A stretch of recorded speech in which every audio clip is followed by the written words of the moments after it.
So you're looking for a great dog trainer right here in Vestavia Hills? You've definitely come to the right place. We're about to walk through everything you need to know to pick the perfect professional for you and your dog. Just picture it for a second. A nice, calm walk along the Jemison Trail, or maybe relaxing on a patio in Cahaba Heights, and your dog is just chilling right there with you. No pulling, no barking. That's what good training does. It opens up this whole world of things you can enjoy together in our community.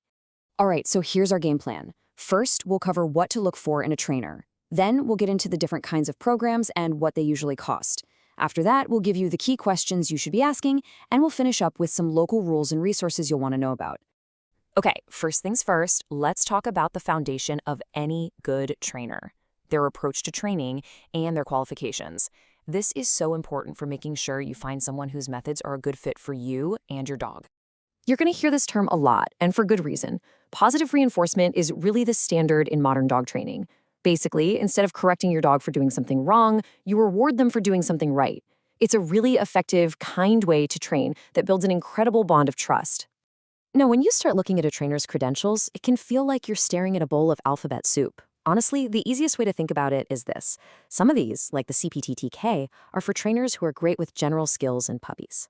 Others, like the CBCCK, mean they're more of a specialist for tougher issues like serious anxiety. Either way, having certifications shows they're committed to their profession. At the end of the day, what it all boils down to is this. You want a partner. You're looking for someone who builds your dog's confidence by rewarding them for good choices, not someone who uses fear or pain. That stuff can actually make problems worse and really damage your relationship with your dog. Okay, let's switch gears and talk about the practical stuff. We're going to look at the different types of training programs you'll find and give you an idea of what to budget for them, right here in the Vestavia Hills area. Generally speaking, you've got two main options. Group classes, they're fantastic for practicing skills around other dogs and people, which is a huge deal for day-to-day life. But if the issue you're dealing with happens at home, like say your dog goes wild when the doorbell rings, then private training is perfect because you can work on the problem right where it happens. And of course, there's the cost. This table gives you a pretty solid idea of what to expect for training in Vestavia Hills and Jefferson County. You can see a 6-week group class usually falls somewhere between $200 and $350, while one-on-one private lessons are often between $90 and $150. It's helpful to see the numbers so you can plan for this investment. All right, you found a few trainers that look promising. So what's next? Well, now it's time to interview them. Knowing what to ask is going to help you feel way more confident in your final choice. Let's just walk through this. First, you'll want to double-check their philosophy. Make sure it's positive reinforcement. Then, ask how they customize their plans because, every dog is unique.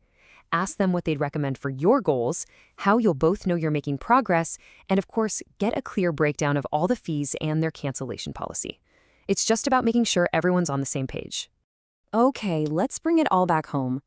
Training doesn't just happen in a class, it happens out in the real world. So it's good to know the local rules and some of the great spots we have right here in Vestavia Hills to practice. So there are pretty much 3 big things to know. First, Vestavia Hills has a leash law, so practicing a nice, loose leash walk is a must. Second, state law says your dog has to have their current rabies tag on their collar. And third, training can really help manage barking so it doesn't become an issue with the neighbors. It's all about being a good dog-owning citizen. And this is the best part. You can take these new skills out into the world. The dog park over at Wald Park is a perfect, safe place to work on recall. Jemison Trail is great for practicing leash walking with all sorts of real-world distractions. And the Cahaba Riverwalk is just a beautiful place to work on focus. Putting in this time and effort now is going to pay off in so many ways. A well-behaved dog can be a part of more of your life, make your home feel more peaceful, and just make that bond you share even stronger. We wish you the absolute best in finding the right training partner and building an amazing life together with your dog.